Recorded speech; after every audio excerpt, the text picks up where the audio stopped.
El PLD manifestó, pienso de forma apresurada, vía su secretario jurídico y su secretario general, que apelarían la decisión en casación. El fin de semana hubo posiciones como Abel Martínez, Carlos Amarante de Abaret, ambos miembros del comité político del PLD, José Tomás Pérez, pasado secretario general, pasado miembro del CP también, un dirigente importante del PLD, quienes que manifestaron que era un error apelar. Yo coincido con ellos. El PLD no debe apelar a esa decisión, independientemente de lo injusta que pueda parecer y de la forma grosera como premia el transfugismo en su peor expresión. Pero es un tema estratégico para ellos. El PLD, enajenarse en esta coyuntura, no solamente alejarse de aliados potenciales y actuales, como es el caso del PRD, que es un actual aliado, o de la Fuerza del Pueblo, que es un potencial aliado, por cuanto eventualmente ellos harán oposición. Y el ambiente natural de los partidos de oposición es estar más o menos cerca, independientemente de que lleven o no candidaturas comunes. Entonces, además de eso, hay 23 otros partidos que suscriben eso. Muchos de los cuales fueron aliados durante años del PLD.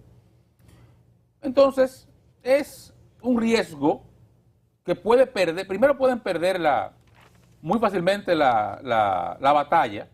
Creo que políticamente eso está aceitado para que eso sea como le conviene a quien está manejando ese proceso. Entonces, eventualmente ¿cómo se llama? Una apelación de esto en casación puede terminar donde vaya a terminar, ya sea en el constitucional o donde fuere, fallándole en contra a los intereses del PLD.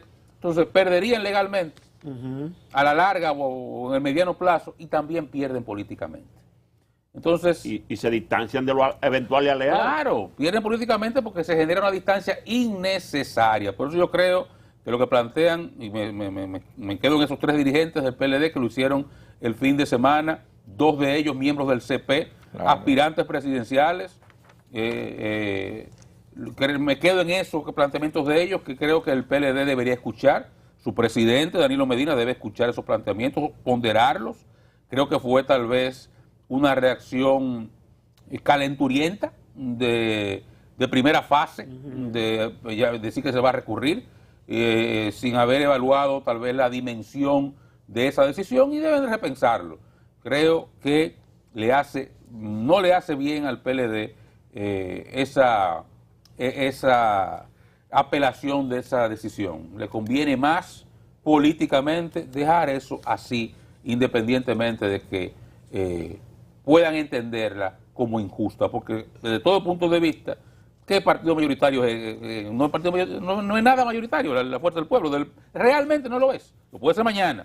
En las elecciones pasadas no salió como tal, pero a partir de las interpretaciones que se dan en este país, no de ahora, desde hace muchísimo tiempo, esos partidos quedan como mayoritarios. Lo eran antes, le pasó antes en otras oportunidades a partidos pequeños que quedaron como mayoritarios. Ahora está pasando también con otros. Bueno, esa es parte del andamiaje legal que tenemos.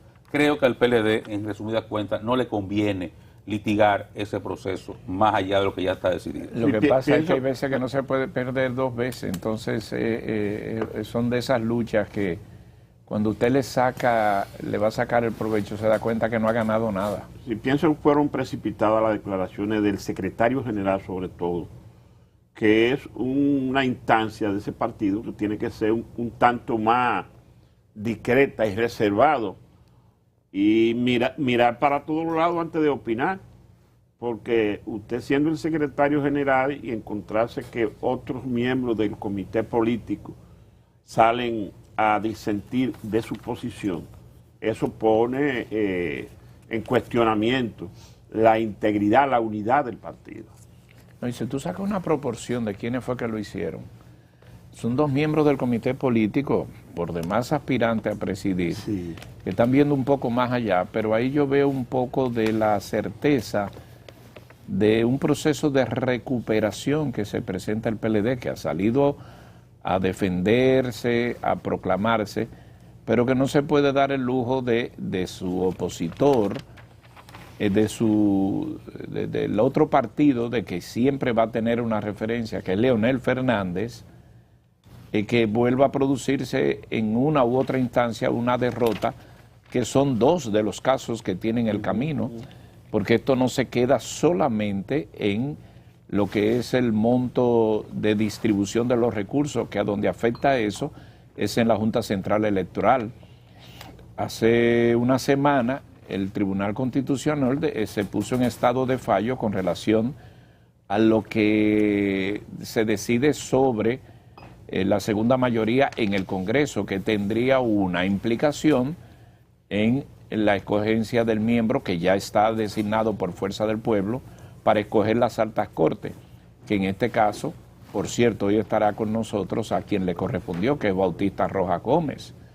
De manera pues que el PLD en esto tiene que articular una unidad de criterio, porque aparte de lo que ustedes están señalando, se ve muy mal esas disquisiciones, esas situaciones que se ven en el partido con puntos tan importantes sobre la segunda mayoría o sobre el liderato de la oposición o sobre los recursos, porque esto es algo a quien afecta más que todo, es a los recursos que se recibe de la asignación, que esto, que dicho sea de paso, esa ley viene a privilegiar también, o viene a incluiría al PRD, porque el mismo argumento que le fue válido al que hizo y presentó la situación, que fue la fuerza del pueblo, es el mismo argumento que le validaría al PRD para recibir sus recursos, porque uno lo recibió mayoría a nivel presidencial, pero otro a nivel de diputados. De manera que ahí está puesta sobre la mesa esa situación. Bueno, miren, el fin de semana también el gobierno envió a conocimiento del Congreso un presupuesto complementario. Hay varios análisis sobre el mismo, interesantes todos. Se han resaltado varias cosas, algunas de ellas, por ejemplo, la asignación de casi 2.000 millones de pesos a la Procuraduría General de la República. Muchos han aplaudido esto.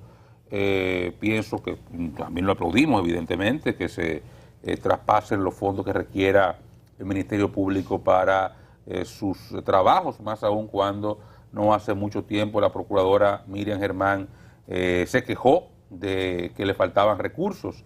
Más sin embargo, es bueno apuntar que esos 2.000 millones de pesos habían sido reducidos del presupuesto del año pasado.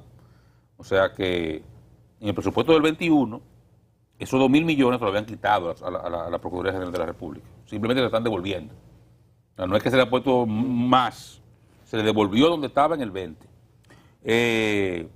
Hay análisis sobre la cantidad de dinero que se ha dispuesto en el presupuesto, tanto en el complementario como en sentido general para la lucha contra el COVID.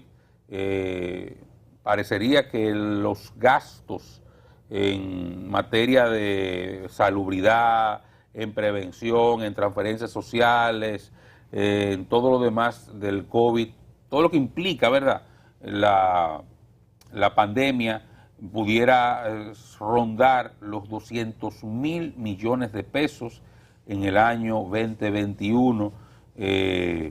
Vacunas, están hablando de más de 30.000 millones de pesos, unos 500 millones de dólares hasta ahora en el plan de vacunación, todavía restándonos un trecho importante por recorrer.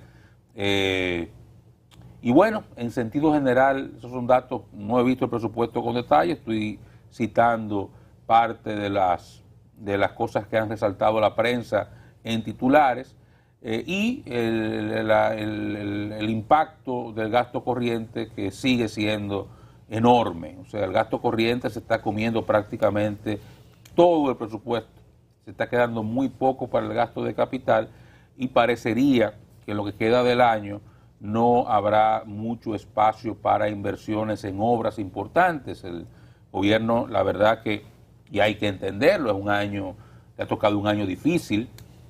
Las cosas que le ha tocado lidiar en sentido general la ha manejado muy bien, pues la pandemia la ha manejado bien.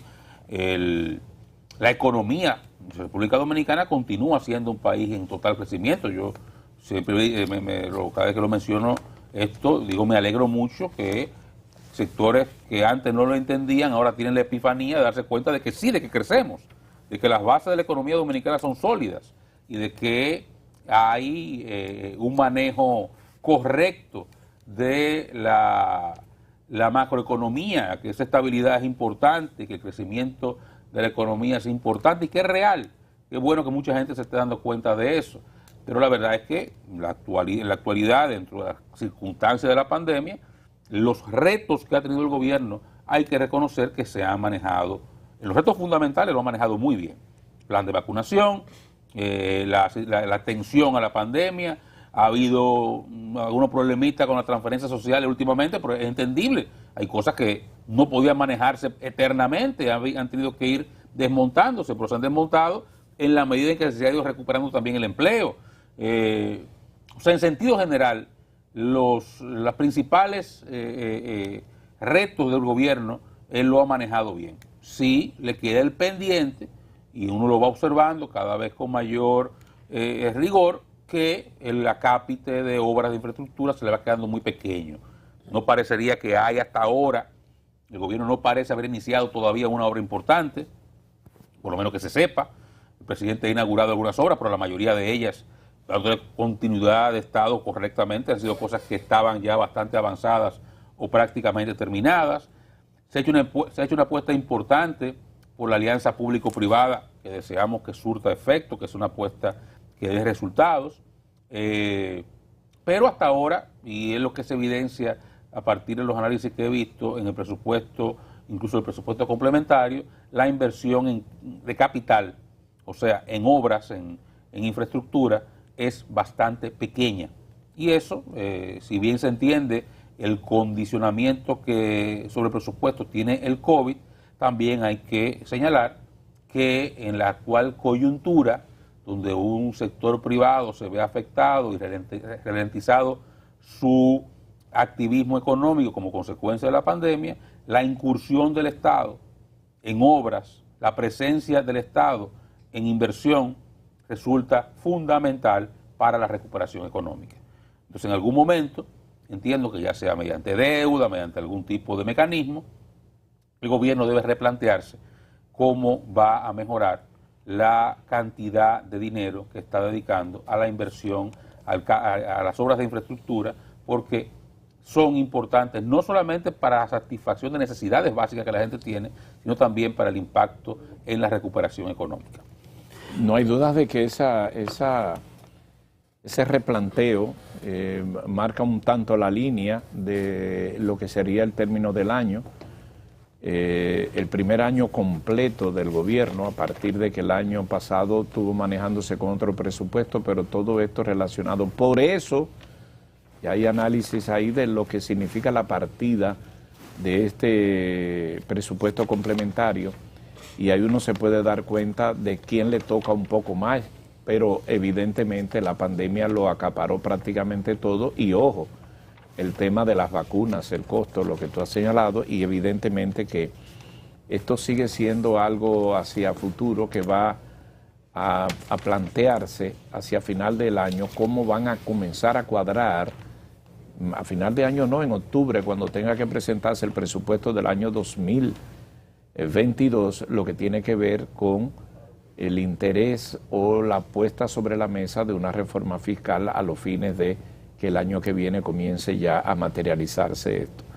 Pero no hay duda de que estos son elementos que hay que comenzar a ver, que todavía está matizado por el tema de la pandemia, por el tema de la, vamos a llamarle, de la emergencia, porque el grueso se lo sigue llevando salud pública. Ayer llegó un vuelo directo desde Suiza, reinicio del vuelo directo Puerto Plata, Suiza, 124 pasajeros de una compañía aérea que se llama Edelweiss, desde Zurich.